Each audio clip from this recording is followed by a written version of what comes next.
வணக்கம் மகளே. மணமகன் ஐஏஎஸ் அதிகாரி, மணமகளோ டாக்டர். இவருடைய திருமணத்தில் சுவாரஸ்யமாக பேசப்பட்டது ஐஏஎஸ் அதிகாரி டாக்டர் மணமகளிடம் கேட்ட வரதட்சணை தான். இதை கேட்டு மணமகளே அதிர்ந்து விட்டாராம். மணமகள் அதிரும் வகையில் அப்படி என்னதான் கேட்டார் மணமகனான ஐஏஎஸ் அதிகாரி என்பதை பற்றி தான் நம்ம இந்த வீடியோவில் டீட்டெயிலாக பார்க்க போகிறோம். முடிந்த அளவுக்கு இந்த வீடியோவை ஸ்கிப் பண்ணாமல் முழுமையாக பாருங்கள். அதுக்கு முன்னாடி இதுவரை நினைச்சா நீங்கள் சப்ஸ்கிரைப் பண்ணாமல் இருந்தீங்கன்னா மறக்காமல் சப்ஸ்கிரைப் பண்ணிக்கோங்க. கூடவே அந்த பெல் சிம்லையும் மறக்காமல் கிளிக் பண்ணிக்கோங்க. பேராவூரணி அருகில் ஒட்டங்காடு கிராமத்தில் சாதாரண விவசாய குடும்பத்தில் பிறந்து பல கஷ்டங்களுக்கு இடையே ஐஏஎஸ் அதிகாரி ஆனவர்தான் தஞ்சை மாவட்டத்தை சேர்ந்த சிவகுரு பிரபாகரன்.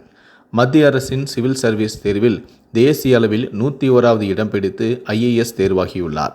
சிறு வயது முதலே ஊரின் நலன் சார்ந்த விஷயங்களில் அக்கறையோடு செயல்பட்ட இவர் மிகவும் வறுமையான குடும்பத்தில் பிறந்து தனது கடினமான உழைப்பால் படித்து தற்போது ஆட்சியராக பணியில் சேர்ந்துள்ளார். இவருக்கு திருமணம் செய்ய வேண்டி பெற்றோரும் உறவினர்களும் பெண் தேடிய நிலையில் ஏராளமான ஐஏஎஸ், ஐபிஎஸ், ஐஆர்எஸ் படித்த பெண்கள் இவரை மணந்து கொள்ள சம்மதித்தும் இவர் திருமணம் தள்ளிக்கொண்டே போனது. காரணம், ஒரு மருத்துவரை தான் திருமணம் செய்வேன் என உறுதியாக இருந்தார்.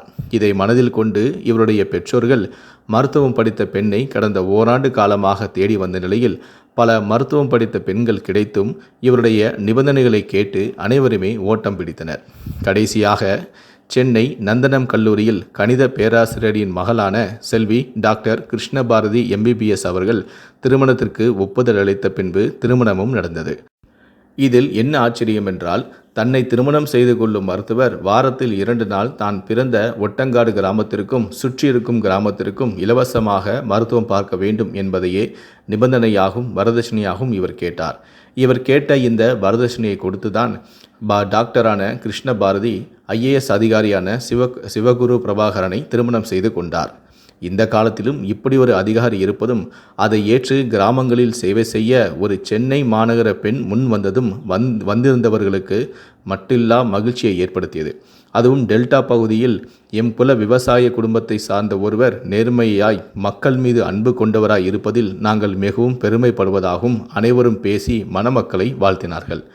இது குறித்து பிரபல தனியார் பத்திரிகை ஒன்றிற்கு ஐஏஎஸ் அதிகாரியான சிவகுரு அளித்த பேட்டியில், அப்பா விவசாயி, நான் பிறந்து வளர்ந்தது மேல ஒட்டங்காடு கிராமம்தான்.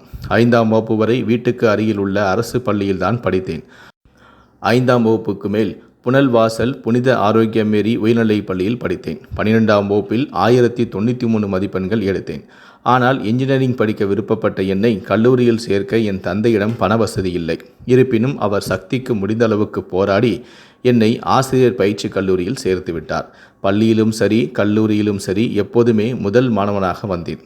பிறகு மர அறுவை மில்லில் வேலைக்கும் சேர்ந்தேன். கிட்டத்தட்ட 1.5 ஆண்டுகள் அங்கு வேலை செய்த பிறகு தந்தை பெரியார் அரசு கல்லூரியில் இன்ஜினியரிங் படிக்க எனக்கு இடமும் கிடைத்தது. பிறகு என் நண்பர் ஒருவர் தான் ஐஐடியில் சேர்வது குறித்து எனக்கு ஊக்கமளித்தார்.